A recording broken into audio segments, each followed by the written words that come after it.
పార్టీలకు అతీతంగా భవిష్యత్ తరాల కోసం వంగవీటి మోహనరంగ ఆశయాలను సాధించే దిశగా కృషి చేయాలని వంగవీటి మోహనరంగ తనయుడు రాధాకృష్ణ వెల్లడించారు.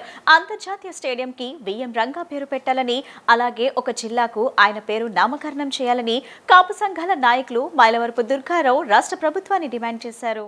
వంగవీటి మోహనరంగ 79వ జన్మదినం సందర్భంగా పశ్చిమ నియోజకవర్గం సితారా సెంటర్లో రంగా విగ్రహం వద్ద కాపు సంఘాల నాయకులు మైలవరపు దుర్గారావు ఆధ్వర్యంలో జయంతి కార్యక్రమం జరిగింది. ఈ కార్యక్రమానికి వంగవీటి మోహన్ రంగ తనయుడు వంగవీటి రాధాకృష్ణ హాజరై రంగా విగ్రహానికి పూలమాల వేసి నివాళులర్పించారు. అనంతరం కేక్ కట్ చేసి పేదలకు పండ్లు, దుప్పట్లు పంపిణీ చేశారు. ఈ సందర్భంగా వంగవీటి రాధాకృష్ణ మాట్లాడుతూ పార్టీలకు అతీతంగా ప్రజలకు సేవ చేయాలన్నదే వంగవీటి మోహనరంగ ఆశయమన్నారు. మైలవరపు దుర్గారావు మాట్లాడుతూ విజయవాడలోని అంతర్జాతీయ స్టేడియంకి విఎం రంగా పేరు పెట్టాలని, అలాగే ఒక జిల్లాకు ఆయన పేరు నామకరణం చేయాలని రాష్ట్ర ప్రభుత్వాన్ని డిమాండ్ చేశారు. పేద, బడుగు, బలహీన వర్గాల ఆరాధ్య దైవమైన రంగాకు ప్రభుత్వాలు తగిన గౌరవం కల్పించాలని, ఆయన ఆశయాలను ముందుకు తీసుకెళ్తామని పేర్కొన్నారు. రంగా గారి జయంతి సందర్భంగా ఇవాళ ఒక చోట నగరంలోనే కాదు, రాష్ట్రంలో నలుగురులా ఆయన అభిమానించే వాళ్ళు ప్రాంతాలకు అతీతంగా, పార్టీలకు అతీతంగా ఒక భావితరాల భవిష్యత్తుకి నాయకుడు ఎలాగుండాలో చాటి నాయకుడు రంగా గారని చెప్పని యువత స్ఫూర్తికి తీసుకుంటున్నారు. ఆయన ఆశ సాధన కోసం అందరూ కలిసికట్టుగా ముందు నడవాలని కోరుకుంటున్నారు.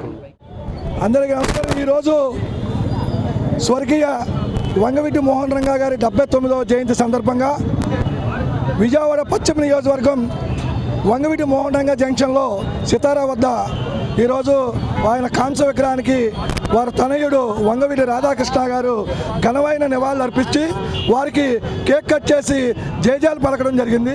అలాగే ఈరోజు పేద, బడుగు, బలహీన వర్గాల అందరికీ ఆరాధ్య జ్యోతి అయినటువంటి వంగవీటి మోహన్ రంగారావు గారి ఆశయ సాధనతో వారితో భావంగా ఈరోజు పేద ప్రజలందరికీ కూడా దుప్పట్ల పంపిణీ కార్యక్రమం, అలాగే ఫ్రూట్స్ పంపిణీ కార్యక్రమం, అలాగే కేక్ కట్ చేయడం, అనేకమైన రకమైన సేవా కార్యక్రమాలు చేస్తూ వారి ఆశయాన్ని ముందుకు తీసుకెళ్లే విధంగా మీ అందరం కూడా పనిచేస్తూ ఉంటాం. ఎప్పటికీ ఈరోజు కూడా మా వంగవీటి మోహన్ రంగా గారికి ఏ ప్రభుత్వాలు వచ్చినా కూడా అవమానపరిచే విధంగా ముందుకెళ్తున్నాయి.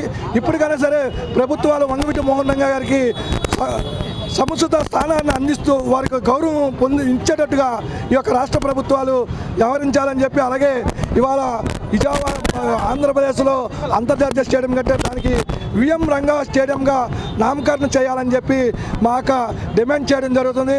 అలాగే రానున్న కాలంలో వంగవీటి మోహన్ రంగా గారి అనేక కార్యక్రమాల్లో కూడా ప్రజలందరూ కూడా ఇదే విధంగా డిమాండ్ చేస్తారు. మీరు కూడా రాష్ట్ర ప్రభుత్వం కూడా గమనించి రంగా గారి యొక్క పేరుని జిల్లాకు కానీ లేకపోతే స్టేడియం కానీ పెట్టాలని చెప్పి కోరుకుంటున్నాం.